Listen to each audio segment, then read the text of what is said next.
Oh.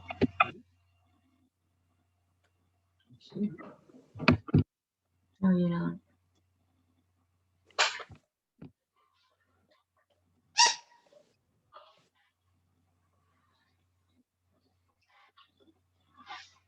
Please. We're unmuted.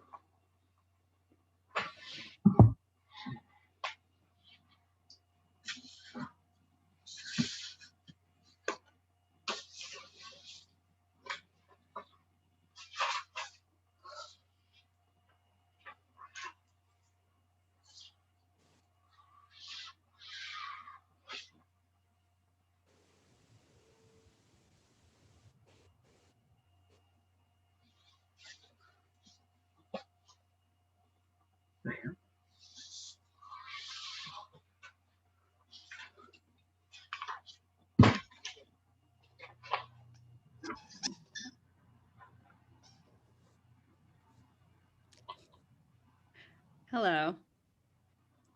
Hi there. Hi. How's everyone doing? Can you hear us?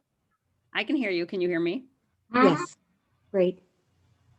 Okay, we'll just wait a few minutes to get started. I'm going to make sure my document is working. Hold on a second.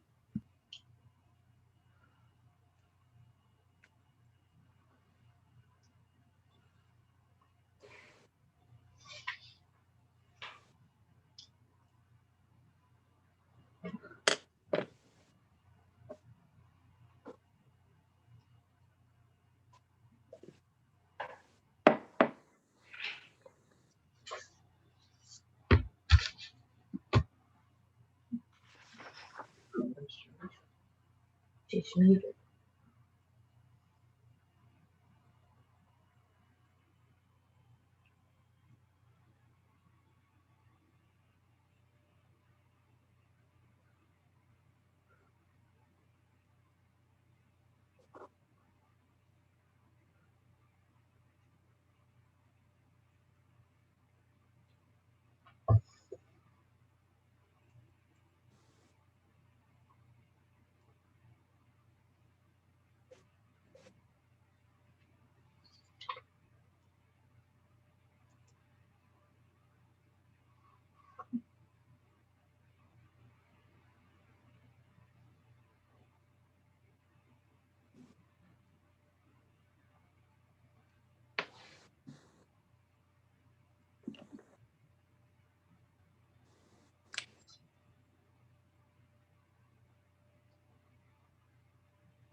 All right. Well, we might as well get started. You can at least. I'm Alana. Hi. You might remember me from last month. So first of all, did you all read this book? Let's start with that. Give me a thumbs up if you read this book. Or no, that's like too personal. Maybe it's give me a thumbs up if you read this book. Give me a thumbs up if you read one chapter, at least one chapter from this book. Yeah. Okay, great. So we know we're slow going. Huh? Okay. It's slow going.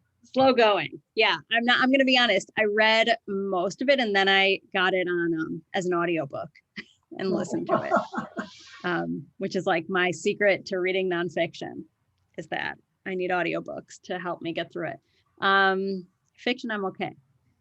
So last time I was I'm going to just be really honest about how I was feeling last time. Last time I was feeling worried about how to talk about this book without, I had a lot of like very strong feelings about it. And I didn't feel like it was my place to really like bring up my own personal feelings about it. I'm still not sure if it is, but I didn't feel ready to really work through some of the ideas in this book, especially when we as a group are really meeting for the first time. And I feel like to talk about intent, like I felt like it was an intensely political book. I don't know if other people read it that way. I did. And I felt like I wasn't really ready to talk about it with a group. And so I went and I talked to Rabbi Rav Ari about it for a while. Also, another full disclosure, Ari and I grew up together, like since we were friends, since we were like 8 years old. We're on like the same soccer team and we're in the same grade. So sometimes I will say Ari, I know Rav Ari. And so that's another thing. Anyway, so I talked to him for a while and I had said, maybe we could pull back and talk about sort of general, like being able to see the best in others, because I think there's a lot of that in this book, and talk about general ideas. So that's what I did last time. And then I was thinking about for this time, what I would like to do is I pulled out some quotes from this book and I'll put them up. And I think what we can do is maybe we could go deeper into these specific quotes, to use those quotes as a way to talk about what else is going on in the book. Because I think there's a lot here. And also I know that for me as an educator, it always helps me a lot to have a text that I'm grappling with, as opposed to, a larger idea in the sky or something that might not even be there. The text is the text is the text. You can interpret it, but it still is its own thing. Yeah. Oh, is that me for Barbara? Yeah. Sorry, Barbara, Okay. It says iPad too, so I didn't. I'm sorry. No, first of all, I'm glad you're going to be doing it like that, because last time I had only read the introduction. I know that as I have been reading it, I really couldn't go through, and I would just look at the table of contents and I would find chapters that sort of like resonated with me. But I have to, as far as your thoughts about it, and being a political book, I was so glad, and that was one of the reasons I wanted to read it, because everything that is happening now, just the title of morality, I felt so grateful to have someone with knowledge and an overview in bringing us backwards and forwards and now into about morality. So I'll let you go on, but thank you, Alana. Oh, no problem. So what I did first is I pulled apart, I didn't have time to put this into like a nice PowerPoint like last time, and I couldn't find it because a lot of snow today, a lot of kids here. I have 3 kids who are out there right outside the door. Okay, so I'm going to share my screen and I want us to look at some quotes about morality.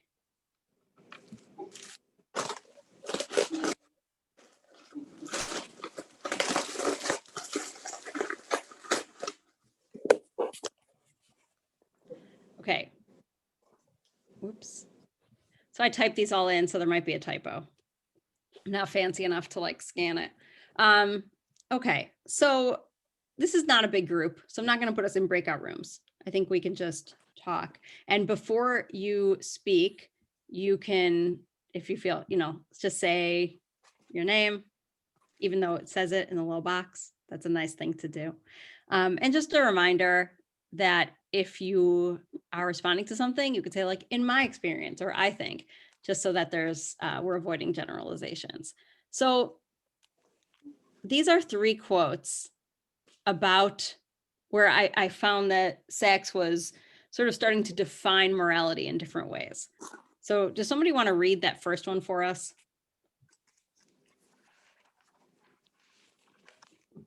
Morality at its core is about strengthening the bonds between us, helping others, engaging in reciprocal altruism, and understanding the demands of group loyalty, which are the price of group belonging. The ability to rely on the help of others when facing life's challenges is a powerful source of resilience. Okay, thank you.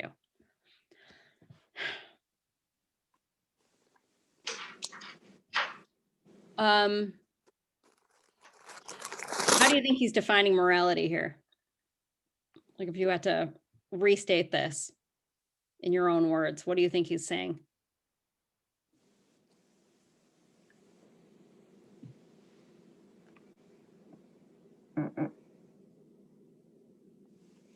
Hi, this is Renee. I think he's saying we're all here for each other, and morality within a group means we're there to support each other throughout life. Yeah. I'm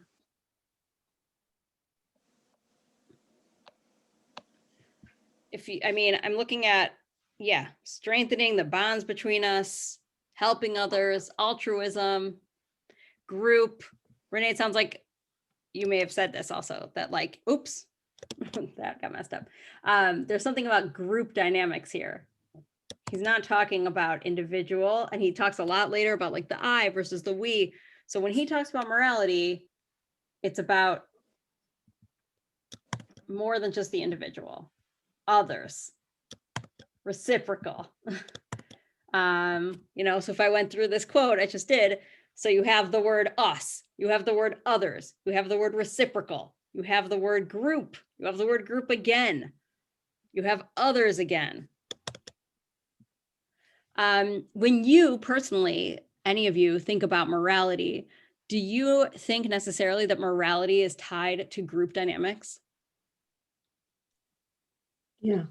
Yes. Can you say more about that? Yes.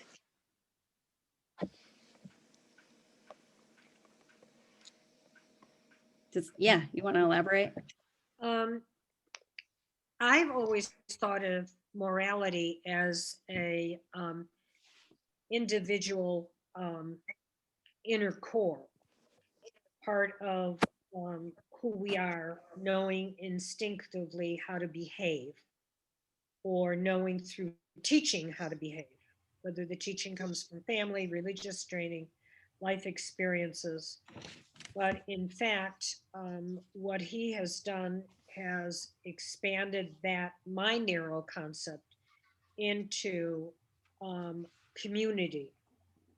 So if we do know and have an understanding about how we want to behave in life to other people, there it is. It is, besides helping each other, it is because of the fact that we are part of a community. Because if we lived alone, we wouldn't have those kinds of issues to face. If we were solitary, man isn't meant to be solitary. People are meant to be with each other, and we have a responsibility then. Yeah. Anyone else have any just thoughts or anything that stood out to you in this first quote? There are 2 things that strike me here that he doesn't use this language here yet, but 2 concepts that are behind this. One is the notion that, like we have multiple souls or multiple aspects of our sense of our being, And one is the personal me, I, what's good for me, and the other is the not just the role we play, but the part of us that is a little gear in the functioning larger machine that is a social group. And I don't mean to make it a mechanistic analogy, it's not appropriate. But the fact is, our identity, our notion of who we are, of ourselves, is in large part dependent on what kind of group we feel a part of, whether it's simply a couple that, you know, that we experience in utero being something bigger than ourselves, then we become part of a family, and then a community, a school, whatever, and the groups get larger and larger as we mature and see where our sense of who we are is coming from. Right? So that's one concept. It's not just us. It's not just me. The me is defined by things that are way bigger than me. The other thing is the phrase here, group loyalty. Now, I don't think most of us have any sense of what the word loyalty means, but when rabbis talk about emunah, what is that? Trust, faith, but it often boils down to loyalty. And I think Wax is eloquent on that somewhere else, maybe not in his book. But loyalty as a way of expressing trust, but also acknowledging responsibility, that in order to maintain and earn that trust, we have to restrain ourselves or serve in some capacity. It's reciprocal. And that reciprocity, it's not just a matter of like exchanging money, you know, you do this for me, I'll do this to you, but there's a bond of support and trust that you'll be there for one another. And when that multiplies and these connections bond everyone together in a large group, that's when human beings, when our species becomes very powerful. By ourselves as individuals, we're not very strong.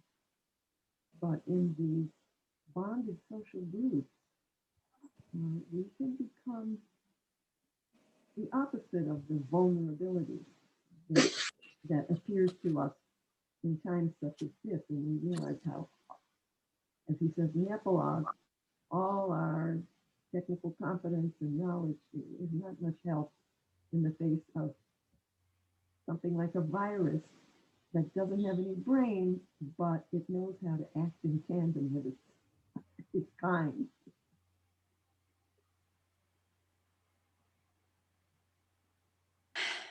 Yeah, it's interesting, that idea of loyalty. It's that it says, so morality it's strengthening the bond between us, helping others, engaging in reciprocal altruism, and understanding the demands of group loyalty, which are the price of group belonging.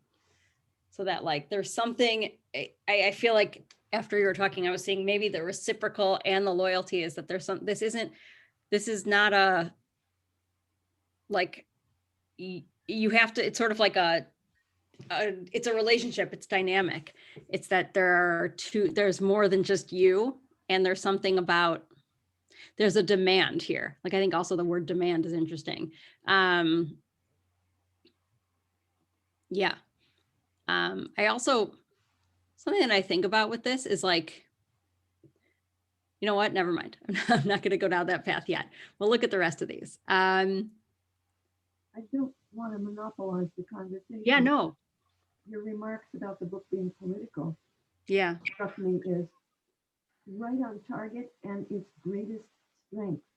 I mean, we can talk about generalities and high ideals forever, but we're desperate in these times for some practical applications. And I kept waiting and wanting all the various political candidates who had interesting things to say all around to utter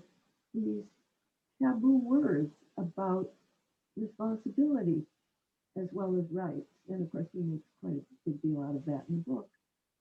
But the fact that there's a reciprocity going on here, and that we have to say it out loud, articulate it and make people aware that that's how we have good things in our society, whatever they may be. And that we each have a share to give that's uniquely ours. And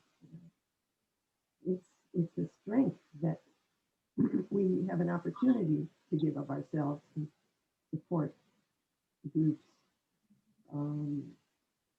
interest in, support the group is what is unique about each of us individually. It's not just something to pout about. Yeah. Demands are made of us. Yeah, I agree with that. This was, oops. This was, because I wrote that was like okay. Yeah, I go into that, like the rest of these are going to be about sort of taken from the conclusion and taken from other places.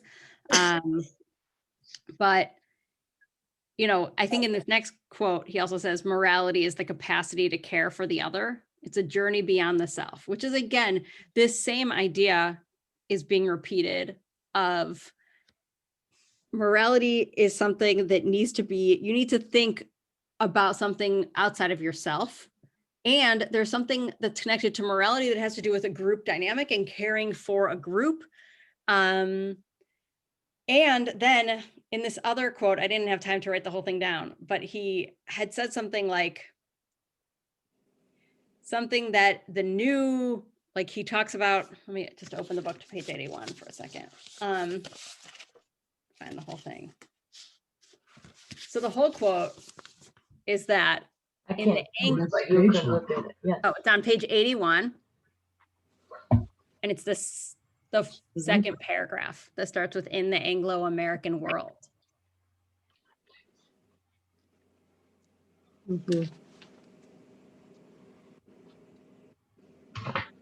It's not 81.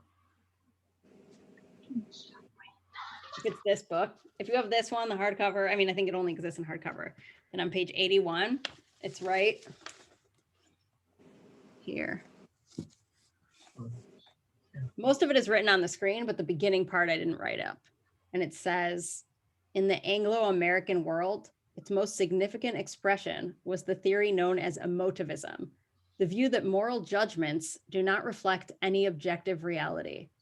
They are no more than a disguised way of expressing our feelings and subjective evaluations, a way of saying, I like this, like it too. Morality, and this is what's written here, morality thus ceased to be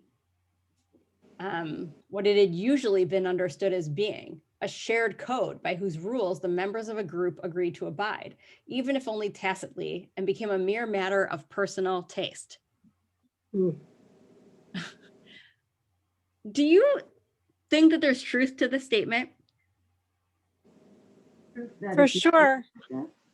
Like, do you agree with this? Do you agree with him that moral judgments, this idea that moral judgments, that people started thinking that moral judgments don't reflect objective reality? That it's just like, well, I like this, you should like this. Hi, it's Melissa. Hi. I think yes, for sure. I read the whole page at once, and the bottom just said, this is it. Like, this is the whole thing right here. I see this every day. It seems very true to me. And I think he hit the nail on the head. Do you want to elaborate? Well, this business of morality is a shared code by whose rules the members of a group agreed to abide, even if only tacitly. But it's no longer. It has become a mere matter of personal taste. What is morality? It is. It's people choose for themselves. They think I'm moral in my way, and they believe that's what morality is. I'm Jean, and I don't think I care about belonging to a group and having a group loyalty if I don't believe in what they're doing. And I think some people just get carried away with this group loyalty thing. And it is not morality as far as I'm concerned, Hmm. not speaking from a political point of view. So what do you mean by that, Jean? Well, let's take the Republicans, for example. They Mhm. all know that what Trump did was wrong, and yet they're not going to, stand against him. That to me is not morality. So I had a strange experience in the past few weeks dealing with my medical supplies, which I get through the mail, and they did not come. And I kept calling them, and they kept saying, "Oh, we'll put it in, express from UPS or Federal Express," and they didn't. And I finally called them up and said, "You have told me my medicine is in transit. You told me it would be here in 2 days, in 10 days. It has not come." And I said, "I'm reading this book on morality, and where are your morals? How can you lie?" And they hung up. True. Wow. But they did send me my medicine in overnight express delivery after I was without it for 2 weeks. Oy. I was not pleased. So what you said worked. Yes. Well, I think what's so interesting is that I think this is I find that and this is what I was getting at last month, was I was trying to make the point in a really slow, processy way of most people seem to think that they're the ones who are moral and the other ones aren't. That's something that I struggle with. I know I struggle with that a lot. It's very, very hard for me to hear people argue that what they're doing is moral, when to me it seems so obvious that it isn't. And then from their perspective, they think that what they're doing is for the good of the that they have a loyalty, a group loyalty that's so strong, that's for the good of the country or for the good of whatever else, that it's worth whatever they're doing. And so I think something that was troubling for me about this, I mean, I think some of the language here around whatever, some of the stuff about campuses and what's going on campus, I think was, well, I already started the sentence. I felt like that was not the appropriate use of time never mind. Let's not even talk about that part. I think that it's hard. It's really difficult for me to think about okay, so he's saying there should be this set view, this is what morality is. So now I'm going to go live my life. And I'm here's how I'm living a moral life. Here's how I think it meets with Torah values, etc. But then I can end up in a shul with someone who's saying, well, here's how I'm leading the Torah life. And here's how it's my moral values. And then what? And then what? And the thing is, even if it's all on the same,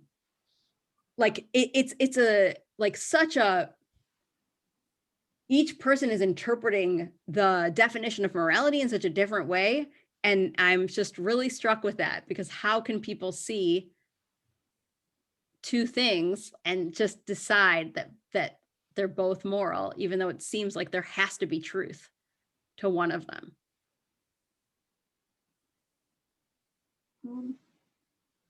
Oh, wait. Oh, Yeah. Go ahead. I didn't mean to cut on you. no. Okay, I just want to ask you, I mean, I sort of think in a just very simplistic way that there is some sort of code of morals. And those are just the real basic. It's sort of like the shot. And then after that, people can interpret them or act them out in a different way. But if they go too far away from it, then it's no longer moral. I don't know if that seems to make sense to you. I think that makes sense. But what do you do when people are going too far? Well, I think that's where we are now. Yeah. So how do you be in community with people? How do you have group loyalty? How do you have how do you have community? How do you have conversation when there's such strong tensions and disagreements? Not only, I think, 20 years ago, even 30, let's say, you could talk and be like, oh, well, I voted Republican, I voted Democrat. Okay. And I think now it's not the same. I can be very, very personal about it. I know with my Machatunim, I could say with my brother, who I love, adore, I think he's brilliant. And for a while, I really couldn't talk about it. And what I've read, and then I realized, maybe after listening to Biden's speech, or that you really do have to try to break down some sort of ground and be able to communicate, even just at the beginning, maybe it sounds superficial, but hopefully after time it will take effect. I don't know. But I also know there are people who, like, on both sides, I think people are seeing the other side as the enemy. So I think there are people, like, I think there are people who voted Republican and feel and might feel like, I am really, like, does no one else care about Israel? Why are these people voting Democrat? I think that's a line I've heard from family members of mine. Yes. And then there are people who vote Democrat who might be saying, like, do you not care about, like, Trump lying and whatever else? And so it's like, well, I don't, and I've heard people say, well, I don't need the president to not lie. Like, I just need him to get stuff done. And I like the actual stuff is okay. And so, and I don't know people on this call that could have voted both ways. And so I think it's become really complicated. I think for me in this book, he's writing about morality and about how to have, try to find moral ground when we're living in this time where there's so much divisiveness. And I didn't feel like he really really went all in on the realities of what's happening today. I don't know if you all felt like he's really addressing the realities of today. I didn't feel like he was addressing the realities of today. Really? Wow. If I could make a comment here, I'm Steve Komar speaking. Hello.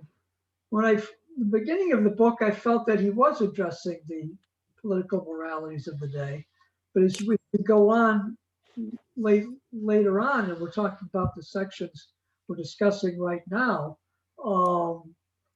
he seems to be moving beyond that, and it goes back to my whole thinking of morality. Certainly, before I began to read this book, was that morality was something that wasn't political, that was very distinct from politics.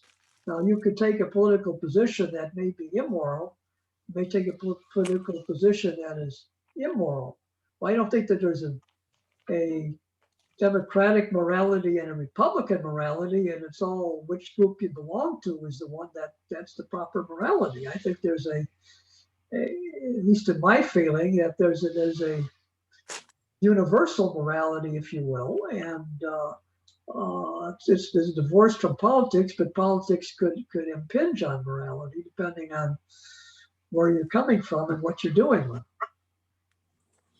That makes sense to anybody. It does to me. Yeah, no, that totally makes sense. I think that's a really good point. And one of the questions that I have been thinking a lot about is, like, should there be morality within the political world? Like, should politics be about morality? Or should you say, like, well, and I think there's a few points in the book where he talks about, like, morality needs to live within, like, families and make sure you have, like, a good close communities and family structures. But I don't know. Do you think that politics should engage with questions of morality?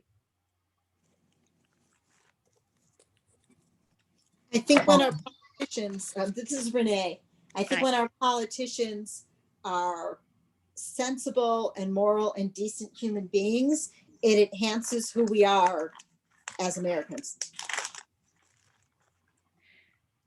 And so should the expectation be that we want a moral person in office? Like, I remember even with Clinton, with the impeachment of Clinton, I was a kid, but I do remember that a part of the conversation was about, like, well, who cares? what he does in his private life. I mean, and this is, I'm not even going to talk about Trump. I'm just talking about like, I remember that was the situation then of like, do you need your president to be like someone who is faithful to his wife?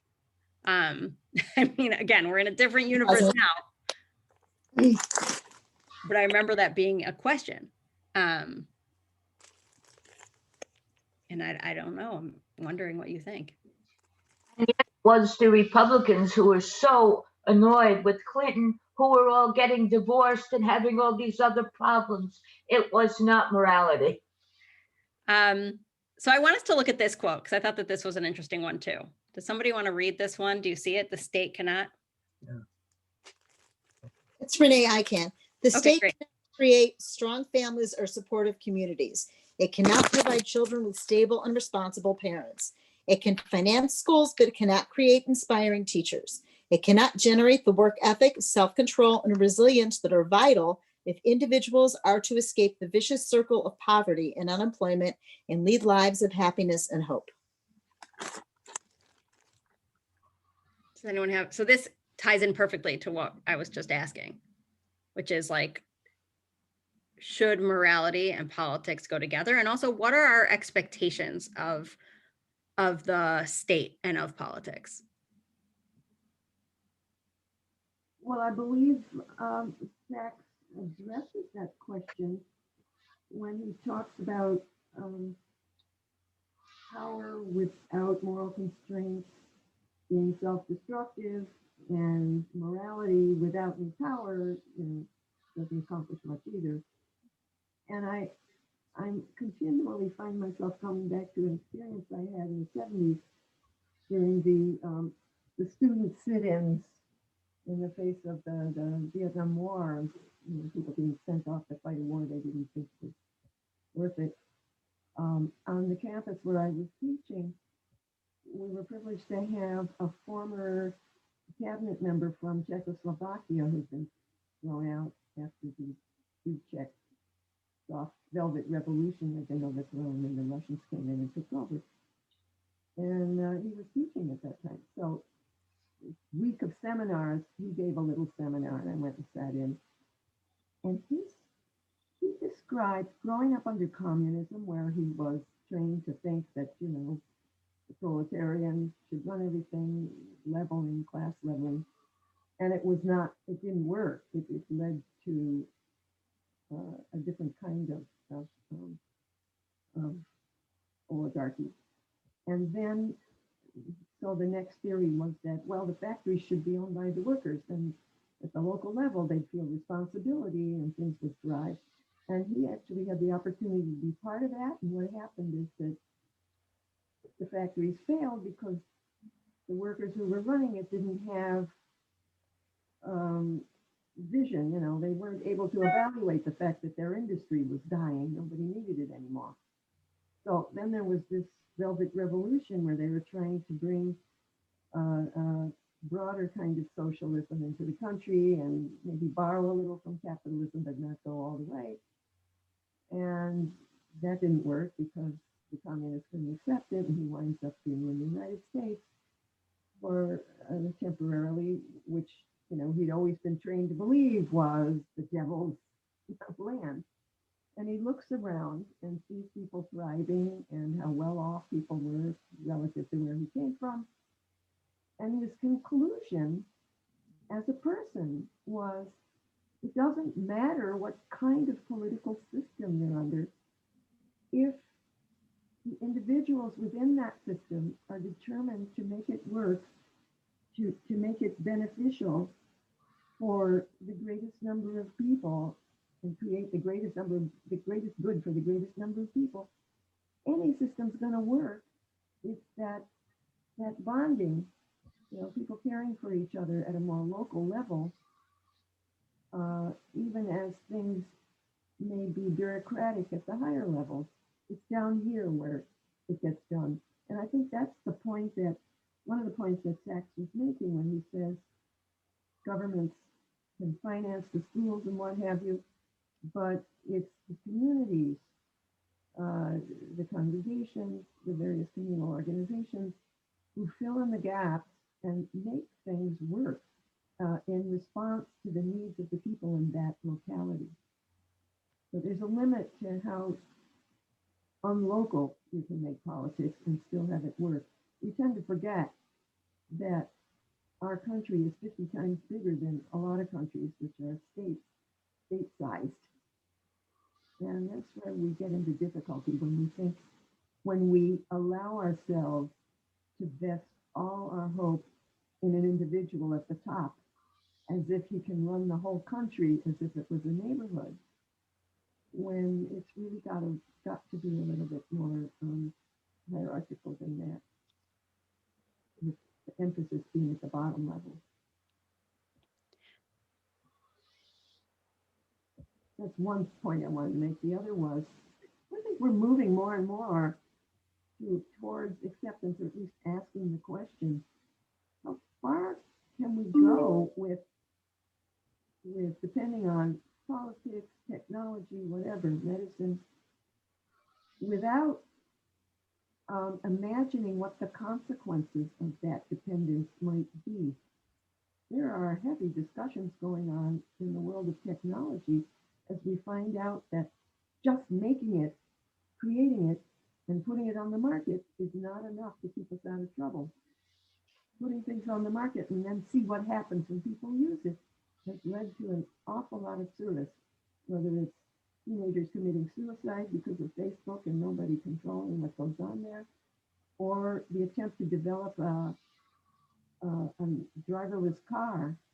Who takes responsibility for who gets killed under those conditions? People are arguing how that works and how to program the car, and who's going to be responsible when the car has to make choices, what we might call moral choices, but they have to be mechanically determined through programming.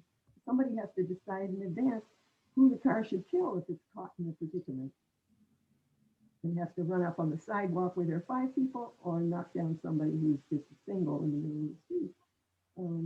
This is being discussed now. So the answer is, yeah, politics has to have a moral component. Thanks. I mean, I think this quote, the one about, the state cannot create strong families or supportive communities, et cetera, and also connected to the things you were just saying, I wonder like how this seems to me to not be paying this quote feels to me like it's not paying attention to larger systemic issues and cultural norms and ways that the government can influence. But like, I don't mean government, federal governments. I mean federal, local, like statewide, like, I mean everything. If there's something about like the individualism. It's weird because on the one hand, the book is about how we should move from the I to we, and we want to go into that sensibility. On the other hand, when Sachs is talking about morality, he talks about it on the individual level of like you making personal choices, like to, we all need, in the quote below, to begin to make a difference, all we need to do is change ourselves, to act morally, to be concerned with others. It's about changing yourself and then changing yourself in relationship to the other. It's very like this hyper local neighborhood level way of creating like moral society by these like grassroots little small things. And at the same time, I think that if yes, a state cannot make teachers better, but a state can pay teachers better. They can set up like programs that do teacher training and have like, they can make college more affordable. Like there's ways to change the educational process that is that could be dependent on government and can be dependent on like larger systems. Huh? I said, but that has nothing to do with morality. So that's education my question. Better and more accessible.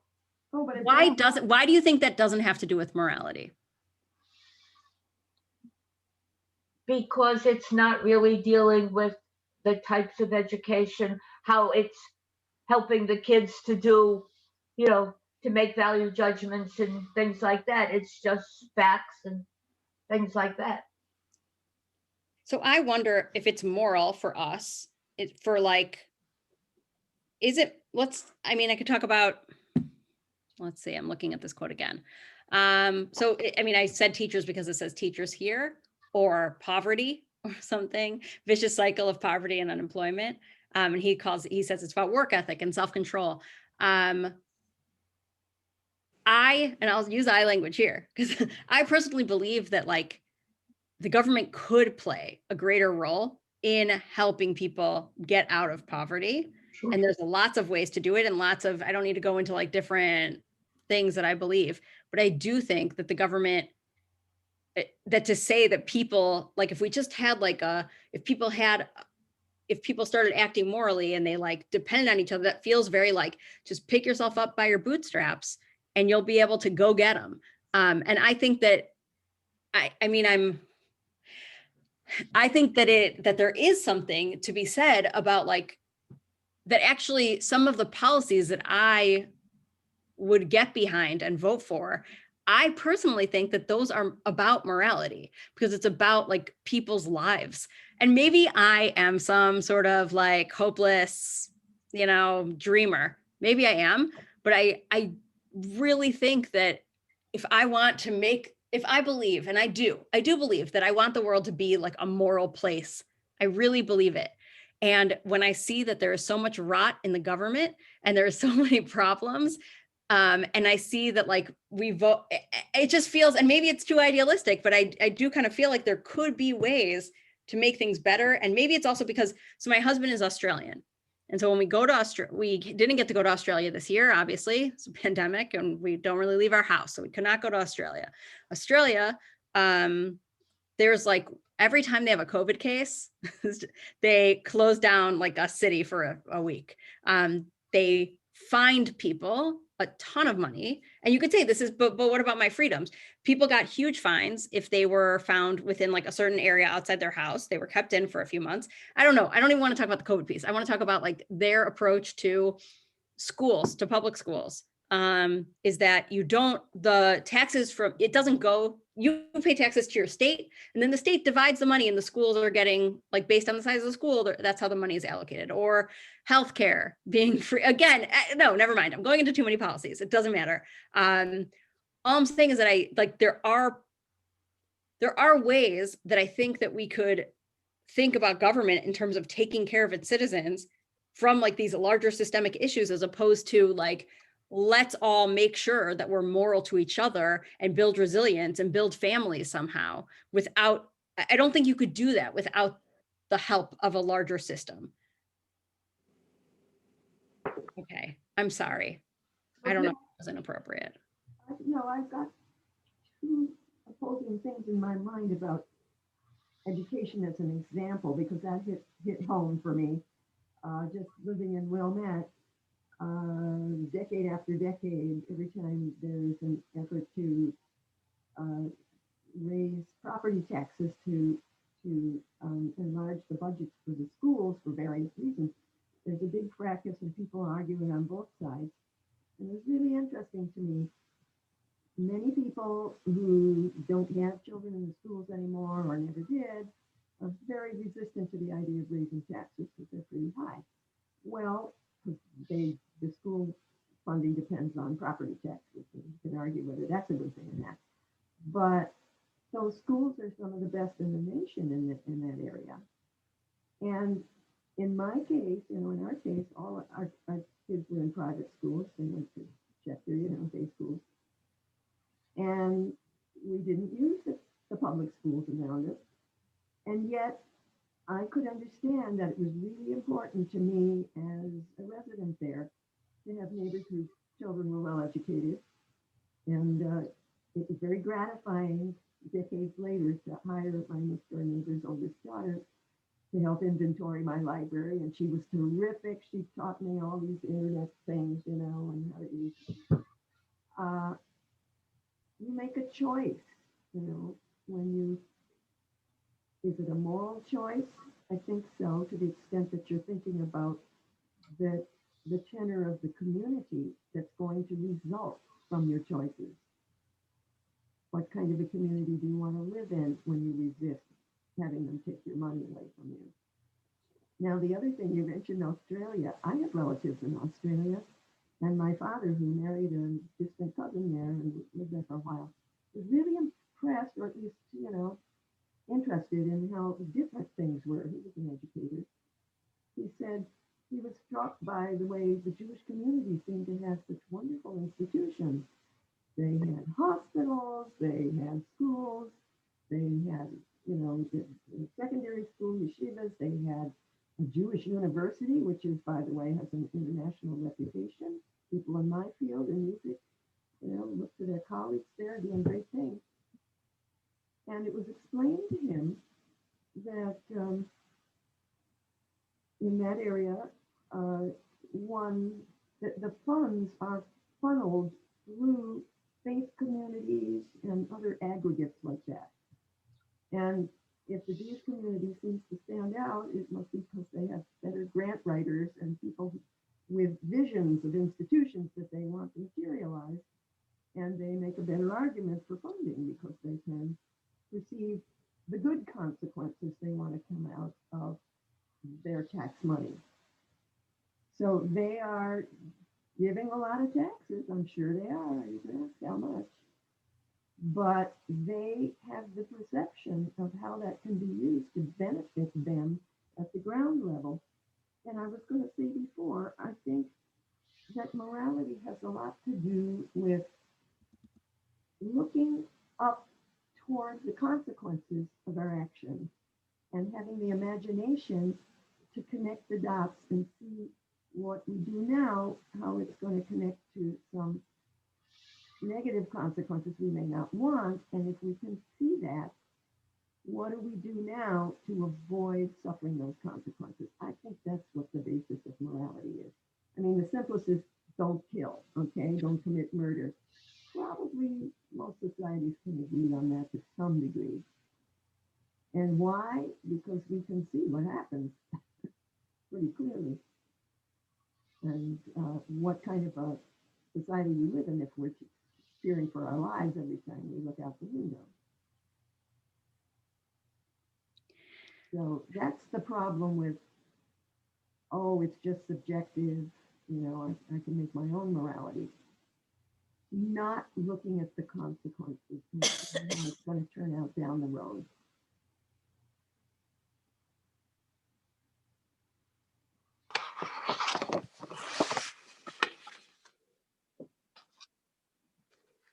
Shoshana, did you want to share something? No, sorry. Maybe that's because of I'd like decades. to make a comment if I could. Yeah. As I'm thinking more about this, as we're having this discussion tonight. Earlier, I said that I don't think that there's a democratic morality and a Republican morality. But on the other hand, as I'm thinking about this more, I think much of my political views are influenced by what I believe to be morality. And those on the other side, I'm sure think that If they think their about it. positions are moral, or maybe they're not even looking at it from a moral point of view. But as I say, to me, I think that just to go back to religion, I mean, the whole issue of helping people rise up from poverty, you can go back to the Torah for a basis for that. And I think that in my own personal view, I think that we have found that the free market system by itself is not going to do it for those who, due to other factors in our society, just can't rise up due to their own grit and determination. And maybe due to lack of education or lack of other resources. On the other hand, the people who take the opposing point of view, at least in my view, looking at it from more of a theoretical or economic point of view, but not necessarily from a moral point of view. But I'm sure, on the other hand, maybe there is a Democratic and Republican morality. I'm not sure after all. I'm sure they don't regard themselves as immoral people. On the other hand, on the other side of the spectrum from the one that I sit on, people go make the big issue of being pro-life because to them that's a moral issue, and a lot of people my side of the spectrum said, well, that's we don't view it that way. So you've got conflicting morality here, really, and something like that. You know, it's a woman's right to choose, or you can't do it. Period. So it's a very very complex issue here. The more I look at it, and think about it.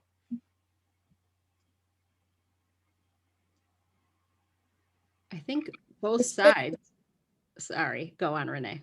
I was just. Okay, what I was going to say is that, I mean, people point out you could always, I think, find holes in people's morality. And some of the people say it's not moral to have abortion, but then once the kids are born, they don't want to do anything to help people raise them. And that's where the community, the You're idea right. of supporting community and helping people through poverty does matter.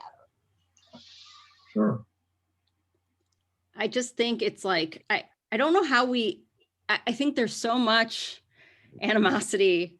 And I just don't, I'm working really hard to try to, I see my own morality. Great. And I would say like, I am trying to make moral choices, but I think it's so important to be able to try. I don't know what you do with this information once you do it, but to try to see the other side's morality, like where they're coming from, even if that doesn't mean I'm going to change like how I want policies to happen. I'm not going to keep fighting and voting the way I want to, but like if we want to have one country or one community, especially in the Jewish community, like if we want to have like, this is the community, are we like how people we need to start being able to see the, divinity or the morality within each other. And I'm saying this, but this is something I really struggle with. Like what are there going to be shulls, like a Democratic shull and a Republican shull? Like this is what's going to happen. What, like it's getting, that's not good. Like that's really, really a bad place to be in as a Jewish community. If that's where we go. And it feels just so divisive. Wow. And yeah, I mean. Well, I believe the answer is to deliberately, as they keep saying, put ourselves get ourselves out of our comfort zone and talk to people with opposing beliefs to see if we can each come to an understanding of what motivates the other, where their thinking comes from. Because if we can do that enough to get down to the fundamental issues that are motivating each of us, maybe we can work with those instead of the consequences of those beliefs. We have to at least understand what they are. And I wish I had noted it in the book somewhere in there. I did read the entire first half in detail and then skip to the end because I was too busy this week and couldn't finish it. But somewhere in there, I remember thinking, oh, it was in his argument that, government at the top can't create the families and create the morality and so on. It has to be done by the localized communities who know what the needs are and can create the bonds. And so basically he was arguing for good government at the top, but minimal, with greater responsibility and activity at the lower levels of government and community. And I felt myself being enlightened, so to speak, about the roots of conservative thought. And I know that my next door neighbor, with whom I never did get around to have the deep conversation, was very disturbed about, you could tell that she was really Republican and coming from a Russian background was more attuned to autocratic leadership from the top. And she was expressing her concerns about the economic proposals about what was coming from the opponents, from the Democrats. And I began to understand that, her concerns are real and that there's a fault among the Democrats in not articulating what the relationship is between inclusive policies, the policies of inclusion, and the responsibility that would devolve on the populace to make that work ideally. We're not going far enough in talking about these things. And it's because we don't talk to each other enough to be aware of what the other side is worrying about. Got to address their worries. Yeah, I mean, there's two more quotes here. Like this one is about, change yourself and etc. But this one says, we can no longer build national identity on religion or ethnicity or culture, but we can build it on covenant. A covenantal politics would speak of how, as a polity, an economy, and a culture, our fates are bound together. We benefit from each other. And because this is so, we should feel bound to benefit one another. It would speak about the best of our traditions and how they are a heritage we are charged with honoring and handing on to future generations. It would be warmly inclusive. It would acknowledge that, yes, we have differences of opinion and interest, and sometimes that means favoring one side over the other. But we will never do so without giving every side a voice and a respectful hearing. The politics of covenant does not demean or ridicule opponents. It honors the process of reasoning together. It gives special concern to those who most need help and special honor to the most who give help. Something that I wonder about, also, I forgot, like, this is something I was really thinking about within this book too, is I keep saying, like, it's really important to hear how both sides view morality, for example, because I think that both sides might believe that they're both working from a moral place. Mm-hmm. And then the other side of that I've been thinking about is it's also important to have boundaries. And what I mean by that is that if someone dresses up as a Nazi and wants to speak on a college campus, I think that that's crossing a line. So where do you, I would say, no, that person should not be invited to speak on a college campus. Or that person should not be allowed to speak. Not everyone gets the right to speak to everyone. If you are going to say anti-Semitic hate speech or anything like that, there has to be a line. And so oftentimes now with the whole debate about who's allowed to speak when, and I'm censored and I'm not allowed to cancel culture, who's allowed to speak and who's allowed to be within the community. There are rules about who can, if someone who's not Jewish comes and wants to have an aliyah to the Torah at Shul, they're not going to be able to, because there are lines. That's a different line. But there are boundaries and lines around Shul all the time and around community all the time. There are certain things that you don't go past. Even in a pluralist world, my personal life am very involved in a more pluralist Judaism. And even within that world, there are still boundaries around what's acceptable and what's unacceptable. And so something that I keep thinking about is, how are we, on the one hand, I want to hear where people's moral, my dad voted very differently than I did. We got in a big argument about it. And he was mad because he said, I'm your father, you should respect me. And I said, but I don't find what you're doing respectful to me. And here's why. And we went back and forth on that for a while. But I do, he's my father. I want to know what his views are. I want to know where his morality is. I want to know what he's thinking about. But then there are also people who are I would literally murder someone for Donald Trump. That happened. That actually happened.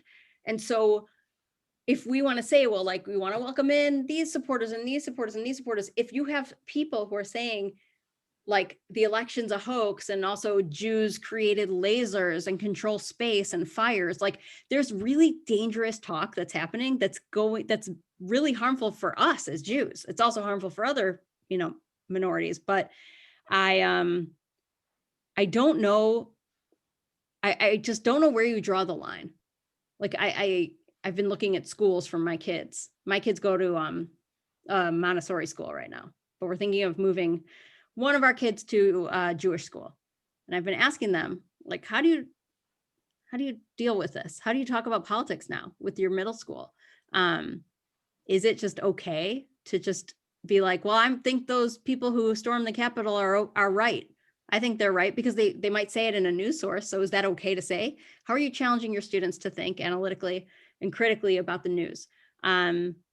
It's because it's not the same as it was with like, oh, but everyone has different views. Let's all still love each other. There's actually really dangerous things happening. And so Except the covenants in this covenantal agreement in America is the Constitution. Yeah. And I think storming the Capitol and going to trying to murder representatives, whatever else people are planning on doing, breaks that covenant. They're breaking the covenant. Yes. And there are still there's still a lot of people who were arrested were released. Like, it was, people were allowed to peacefully leave. The government, like our government right now, is still not even, like, a bunch of people said we shouldn't even have the impeachment. Like, there's still arguments about it. And so if the government is even saying, well, it's okay to do this, then how are we supposed to talk to kids or talk to each other and decide, well, this is my moral line? Because then it seems like you're being too much on one side. Like, I think it's become really complicated in schools and in synagogues and in communities. And I think this really does tie together to covenant and to morality. Like, I thought this whole book was bringing up a lot about politics. I don't know if anyone else has thoughts on this. That's what I was thinking. I think one of the things that he's talked about that got him to write this book, he's had little articles here and there in this direction, was the assault on truth. Mm-hmm. In not just our country, but in England and in Europe, and how we've seen that before, and we've seen it before in Europe, and with catastrophic consequences for us as a people and for the world as a whole. And where do you stand morally when there is no true truth? Yeah. I mean, my personal take is that, like, the best anecdote to this is education. I'm also an educator, and I'm getting my doctorate in education. So I'm about education, that, like, if people really know how to find and identify real truth and find reality, that's a really good skill. But yeah. I'd like to make a comment on that, because this is something that I'm dealing with in our own family. We've got a 14-year-old grandson who Judith knows, Jerry, and somehow he has become a very right-wing, pro-Trump person. And I don't have a problem with people being Republicans or conservatives, but to him, he's got a whole different set of facts, because he doesn't believe in. He believes what Trump says about fake news. You don't read listen to CNN or read the New York Times.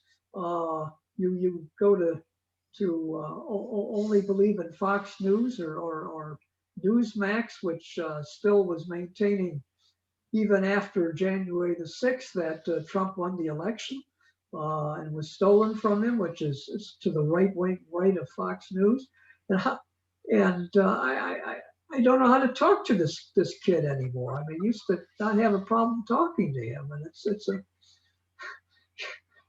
it's a moral issue, it's a political issue, and it does get intertwined. And I just don't know how to deal with it. I mean, yeah. I think it's really, it's so hard. And so I think often about, I took these courses in nonviolent communication, which is basically like ways to communicate with people when you're in like really difficult conversations. I mean, any conversation, but really intensely difficult conversations where there's a whole protocol around how you would talk. But basically one of the things is, first when the person talks, you might repeat what they say back and say like, what I heard you say was, and then you repeat it back and you say, did I get that right? And then they'll say, yeah. Or they'll say, no, I meant this and this. So first that like catches them off guard that you really are listening and you're making an effort to really hear what they're saying. And then after you do that for a little bit, and I'm not going through the whole protocol, but there is a point where you are trying to find sort of the element of morality or truth or values that exists underneath what they're saying. So when, if my dad says to me, I can't believe you don't respect my choices about my voting, like, I know a lot. You don't believe that I know things, like, why don't you trust me? So what he is, I really care about Israel and I live in Israel, blah, blah. What he is saying is like, what I think he's saying is, you're my child and you think that you know more than me. Like, I'm upset that you like aren't like, because he was mad that we didn't respect it, that we kept pushing back at him. So there was something, the value there was a value of respect. I still totally disagree with that entire discourse, but there was a value there. And so, with kids oftentimes moving toward the right or moving toward wherever I don't know where the parents are, but I used to teach high school, and oftentimes it was coming straight from the parents or it was coming the opposite of the parents to be like, sometimes it's about like being a rebel, or I find that oftentimes it could be about group identity, of wanting to belong to a group. I work with a bunch of teachers that I train, and they're young, and a lot of them, there's a few of them who used to be involved in like pro-Israel type stuff in college at the beginning, and then they have all become like anti-Zionist. And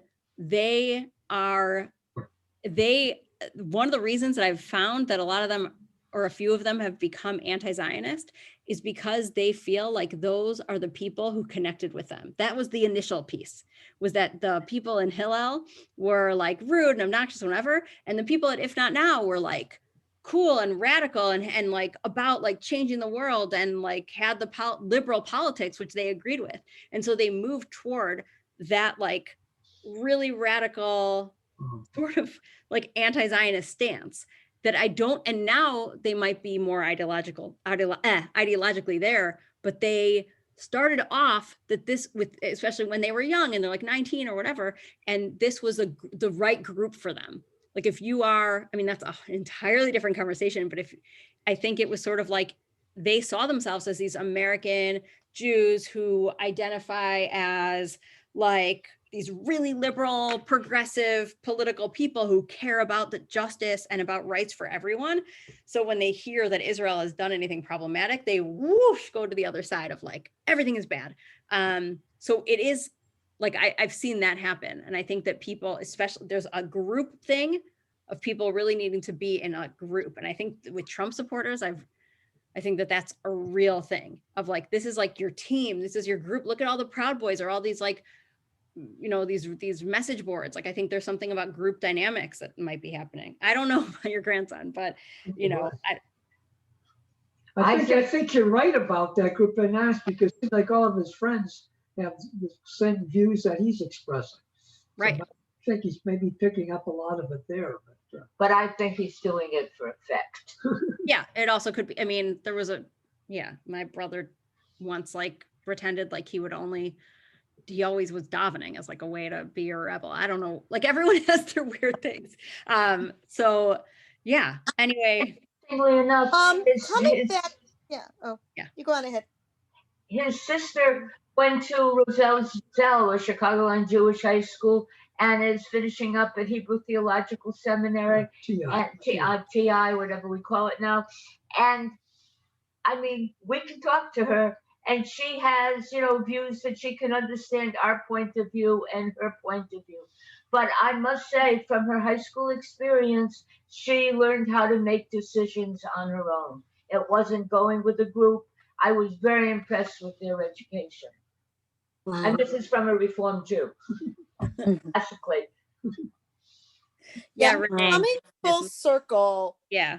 And discussing about community and community taking care of each other and that being part of morality. Where's the morality in saying that science doesn't matter and that I have the right not to mask and I can spread this virus, and groups of 10,000 people getting together for a funeral because it's freedom of religion and no one can tell you what to do, but yet it's killing people. Where's the morality? I'm having trouble seeing where that is. I mean, I think that people have really latched on to, I don't have an answer, but in my own mind, if I was trying to like rationalize, I mean, I think people are really, I think there's a few, my own take is that I think there's a few things happening. And one is like, I think about this with climate change too. Like people are so willing to ignore it because it's so scary and so big that if you acknowledge that it's real, it's kind of like, I don't know, it could just like shake your life. You'll just be totally shaken if you really acknowledge the gravity. And I wonder if there's something about like about the denial of COVID. There's like one piece about complete denial. Like, this isn't real. I'm going to do what I want. It's not going to, my actions are not going to affect anyone else. I'm just not going to wear a mask. That's like one. And then there's like this, the idea of like personal liberty and freedom of the American way. Oh man. That's what my Australian relatives are like. We don't get that. It's not like, why not? Why do you not protect your neighbor? Yeah, I think that they think it's not about people just they don't believe it. They don't believe it. They think that, at least the people I know like one or two people on Facebook who I'm not really friends with anymore, who are like, who honestly, they think that that it's all lies, that the science doesn't prove that wearing a mask will actually save anyone, that they're just trying to keep people down, that they don't know how to solve the COVID. So they're just trying to come up with excuses, and that masking is dumb, and it's trying to like get in your way, and it's trying to like change your life. It's like people's like really need to show their personal freedoms. Like when I tell my kid he needs to take a shower and he's like, I will never. I mean, he's a child. Really offended that I've like gotten in his way of his autonomy. But I don't know what's happened to people that they are like that. But I really do wonder if there's like a sense of denial. Like if you are just like, no, this is just fake. Like it's fake. If you could just tell yourself that so much in the world is fake, I mean, great. Like, I mean, 10,000 people today showed up for a funeral for a rabbi who died of COVID.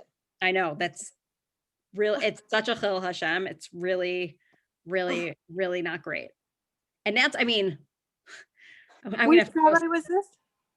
It was in Brooklyn, right? Wasn't it? No, it was in Israel. Oh, it was in Israel. Why did I think it was in New York? I just There was one in Brooklyn. Similar things have happened in Brooklyn as well, but right. And Israel, right. I mean,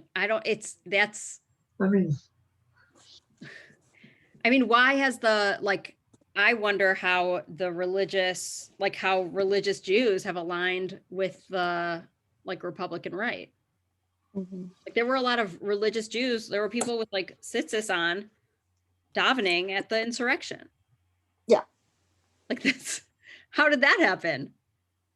How did it happen? With the neo-Nazis. I know. It's the guy with the Auschwitz shirt. I mean, I think that I don't know. It makes me worried that this community that there's an alignment. One of the excuses I've heard from some people speak for them is, well, they've been good for Israel, so anything else is okay. Right. But there were also Jews who helped the Nazis out. So. Oh yeah. Yeah. Okay. But certain things like this, I've like a student who's in Israel, and I was talking to a former student, and I was shocked to find out, they don't believe in vaccinations. So they're not going to get the COVID vaccine, and they're not going to, so they can't go see them because they don't believe in vaccinations. And this is someone was very, very bright. And I saw through elementary school and beyond who believed in science. And I'm like, how do you then decide that you don't believe in science? I don't know. There's a lot of work to be done on all of this. I need to go though and go check in and make sure all my kids are sleeping. They claimed that they were going to wait up. I hope they did not, because they are very young. But thank you so much for this conversation. Thank you for bearing with me. Look, it's complicated. I feel weird talking about, I don't know, any of this, but I did it. I hope it's okay for everyone. Thank you. Yeah, Thank thank you for you. Thank coming. you very much. I think everyone needs to talk about it, whether Yes. they know it or not. Yeah, yeah, it's just, it's not like, I would feel if Ari was the one like taking the lead more on this, I'm like, it's his role. But yeah. Okay, well, thank you. Thank Have a you good so much. night. Nice to Thank meet you. you. Bye. Bye. Bye. Bye, there, I Devin. want, can I do want it. you to know, I told my college roommate, I mean, and we've been friends since 1958, to get a copy of the book. She's a Quaker, so that we could discuss it ourselves.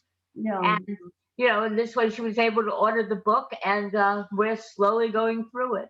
well, good for you all. I think that's Well, I mean, you can't just talk about your kids and your grandkids all the time. You've got to talk about something else. Well, my ambition was to send copies of the book to various politicians. This was before the election, and tell them, you have to read this book and respond to it. And if nothing else, there's so many quotable quotes in there, you should hand it to your speech writers, and Yes. they have Yes. it. I wish they would, because really, I'm taken aback that on neither side did they deign to talk about what's really bothering the folks about immigration and being welcoming to minorities and how to handle them, with grace or not, or putting them in cages, which is people are coming in and taking away things from us. Yeah. They're taking away our jobs, they're taking away our culture, and they're bringing mores that are going to undermine our morality and our way of doing things here. Now, that's not an unreal fear. I mean, there's a lot to be said about that kind of thinking. And what's the answer? Yeah. To There's no good answer. but to take responsibility to see that it doesn't happen. This goes so far back. I remember when I was young, and in New York City, everybody was up in arms about the influx of Puerto Ricans, and they were, crime, and they didn't know how to live in the big apartment buildings that are made to sort of ghettoize Yes. people coming in from elsewhere, and they throw their garbage out the window and all that. And I was thinking, these people come in from the country in a tropical climate. How the heck do they know how to live in a city? Yeah. Do we just let them come in and dump them there? Why wouldn't it be more economical, rather than dealing with the crime and the disease and everything else, to have new immigrants, and particularly people who are applying for citizenship, undergo some kind of training on how to live in a democracy? Yeah, kind of an old Live in pond. the city, and get them to feel that they're going to belong here, but they have to learn and they have to take responsibility just like anybody. There are ways of addressing this, is what I'm saying. And if you want to get the best out of the people who are here, you have to find ways to integrate them. Yes. And that's what they do in Israel, for better or for worse. Some of the decisions they made about how to do that were horrendous. Yeah. The culture, wipe it Yeah, out. but they're still looking down on their black minority population. Oh, yeah, they're not doing very I well. mean, they're not treating them equally. Yeah, that's true of the Arab population and the Jews who come from Arab countries. It's all very difficult. But that I attribute to European arrogance, that Israelis have not been able to divest themselves of. They really came with a sense of cultural superiority, and they maintain that. It's true. Yes. Anyway, How are you holding up, Judith? thanks. I keep saying it, but it's true. I'm way too busy to worry about anything about how I'm doing. I'm so always behind the eight ball, because I'm still dealing with boxes and boxes of books, papers. I'm making headway. I really am. Good. But Good. there's no way to get rid of them. There's no way to give books away right now. And most particularly because of the demographic, all these academics are retiring all at the same time. The market's loaded with academic books. I Really? come to the point where, I got to get rid of my professional library. To heck with it, I'm not going to be writing. There's more important things to do, like taking care of the kids and the education and all the rest of it. But the booksellers just won't take more scholarly books.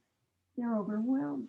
My last resort was the wonderful Newberry Library, has a fantastic big sale, and they take anything, and they're wonderful. And I was going to take it last winter. At this time, I had all these boxes of books, and I thought, well, I'll wait till the snow goes away. So I waited till the end of February, March. I called them up, I look on the internet. Oh, guess what? They're not taking anything. They're full, they're loaded, and because of COVID, now they have to cancel the sale, so they're not going to be taking anything. Oh, really? Oh, my. And I'm stuck with all this. I had to bring it with me when we moved. Rent a storage locker and put them in. Well, I thought about that, but Yeah. it turned out like just make life miserable for my kids. We store at the basement. But I did give a lot away. I found one charity that was still willing to take books. The rest of them said, no, we're not taking any more. We don't want folks to come in. So that's where I'm at. I'm dealing with that. Oh, wow. I'm dealing, I still have to get my taxes together. And because of the isolation, which this family is very strongly devoted to, because my daughter's a teacher. If she gets sick or has symptoms or anything, it affects all her students and vice versa. And the kids, I must say, Schechtter's done very well for itself, having strict policies that allow people to attend school in person without damage. But to keep that up, you have to be careful. So you can't have stray people coming in. That means no house cleaning service. And Sarah, Avi, and the baby all had the virus. Oh, I didn't know. Oh. They got it 2 weeks ago. They caught it from Avi's father, who they went to visit them, and the next day he came down with it. He doesn't believe in wearing. He doesn't believe, masks. and he's fake news and a good Republican, doesn't wear a mask. Well, And how are they faring? I mean, did they get well, very sick? Sarah is going back to work tomorrow. They were tested on Thursday and they're okay. Right. I mean, they're out of quarantine now. But Sarah says sometimes it's a little hard to breathe, which doesn't really excite me.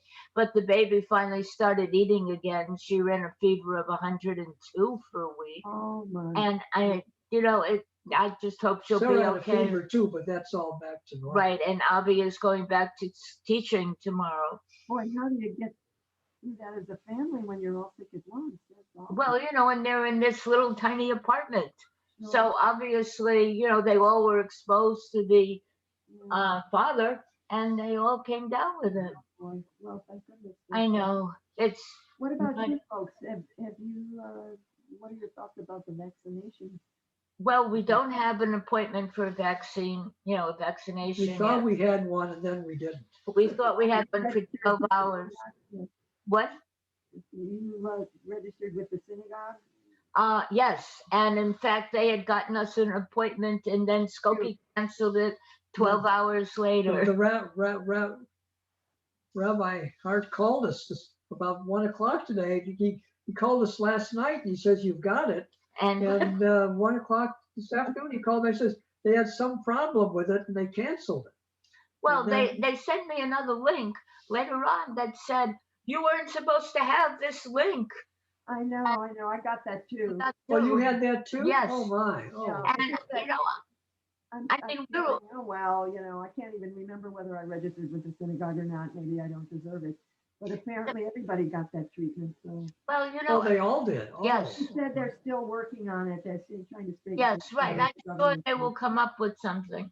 I mean, we already had our name on the list for the Skokie Public Health right, Department. but they haven't done it. And then I guess somehow they thought they had a way to move us up on the list or Right. something. I don't One know. of our problems is we have an Evanston address, even though we're in Skokie.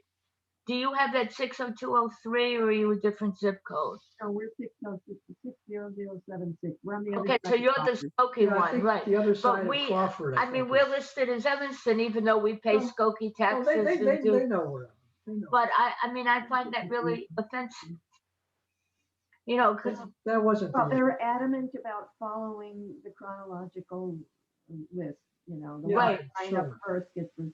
I can appreciate that. well, we're all 1B, and you know, we're all in that same age group. Stephen is 2 years older than you. I'm a year older, but we're all the same group. And we know what we are. I would like to have the vaccine and get it over with. Mm. Well, Shira was lucky to get in under the wire as a teacher. The Oh, good. oh, she was able to get it. Oh, good. school nurse kept her ear to the ground, and when something opened up, this is really kind of paradoxical. Yes. Last time we had snow, I think it was a week ago. Yeah, Yeah. yeah. This clinic, it's a private clinic, I think, in Deerfield, which is not too far from the school, Hmm. had been all booked up with older people.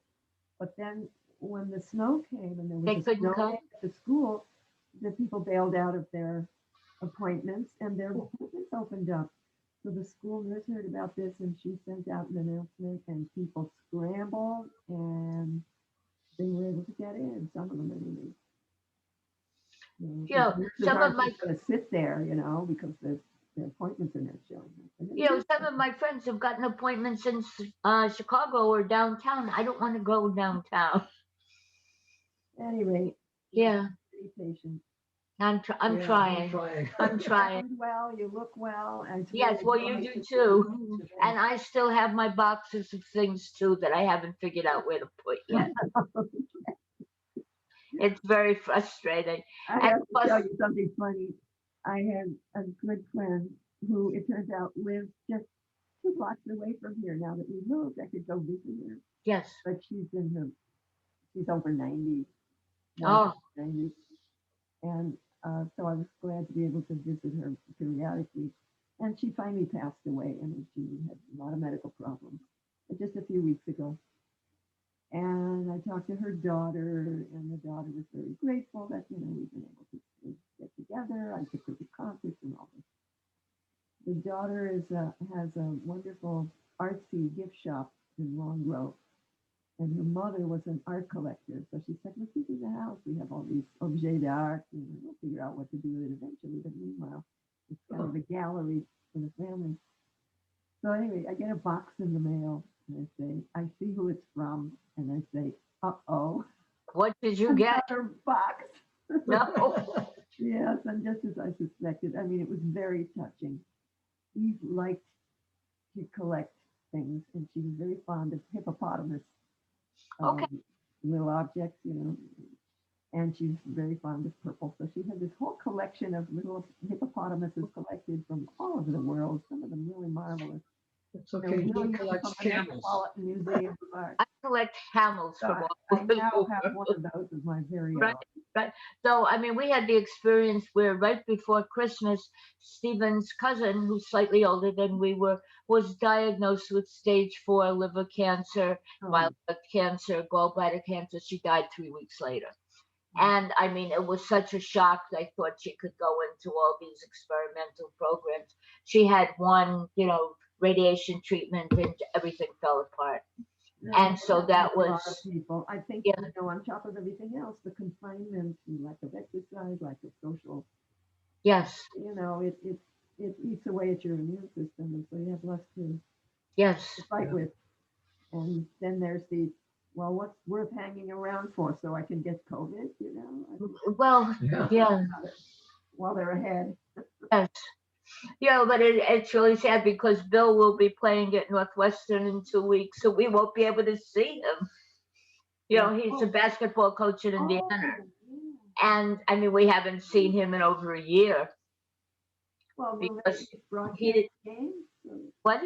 Will they at least broadcast the game in some way? Well, be we on can see it TV. on television, Be but on we TV. haven't seen him in person. We haven't seen the little Oh, kids. that's so sad, and he'll be right in the neighborhood. Just Right. I mean, he'll be, you know, a mile away.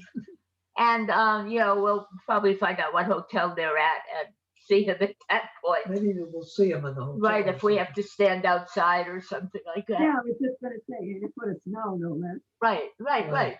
But, yeah, I mean, it's kind of frustrating. Yeah, we haven't seen his Never been over a year either. I mean, they're 3 and 5 and we haven't seen them. Norman's mother has just been moved from Idwitz to She the was a kid. Weinberg memory care unit. Oh, she did? Oh, yeah. really? Oh, my. Yeah, that happened rather precipitously. The doctors were recommending it. We gritted our teeth and it happened. Yeah. Really an upheaval. Gone Gidwitz a while ago, yeah. But at any rate, it's the benefits are that it's much more social. Oh, good. Oh, that's good. And I mean, she was a lovely person. I really enjoyed her. No, she's very sweet. Yes. Thank God for such an accommodating personality. This Yes. has been an incredibly. And you were so stressful- good to her too. But what brings it to mind is one of the advantages is she's now on the first floor. You might be able to have through the window visits Yes. Yeah, right. Why not? when the weather clears up. So Yes, right. But that it I is gotta just go. yes, we do too. Okay, But it's Yeah. always good to chat with okay, you. okay, See you. okay. Yes. Bye. Love to Sarah and Avi. Okay, we'll Yes, say hello. we will. I'm We so will. And the sorry. baby does Yiddish and English. Yeah, I'm teaching the baby Yiddish. And I mean, so I obviously aren't going to understand her anymore. But it's He wants her really, to be bilingual. I think you raised Yaakov for her, which, was a little over the top, but, we'll live with it. Yeah, It's interesting. as we've been speaking of, it's the bonds of loyalty that count, right? Well, I delivered Sarah, so, whatever goes, goes. But it's challenging. Yeah. At least before she was doing her interning, she'd cook for us sometime. But now she doesn't have time. Because she's taking 3 courses at night. So she's doing an internship, so she's working. Right, Full 40 time hours a a day. week. I don't know how they do it. I don't know how she does it either, She's to be young. honest. She's young. She has to go downtown 3 days a week for this. Do they have who takes care of the baby? The baby's in a daycare thing, but of course, whenever the baby gets sick, she's home. Right, which is kind of challenging. Yeah. But we laugh because they're paying her $21 an hour, and the daycare thing is $20 an hour. So she's making this profit that isn't a profit. But she's really happy with it, and she's really enjoying the firm where she's the only Jew, never mind an Orthodox one. It's something that has a firm that has over 500 employees in it, and she's learning all these different things, so she's happy about that. And hopefully she'll be able to support Avi by the time she gets finished. But it's exhausting. Anyway, send our regards to Sharon, Norman, and everybody. Tell them we're thinking of them too, and we'll see you on Zoom. Okay. Bye, Yes. Judith. Bye.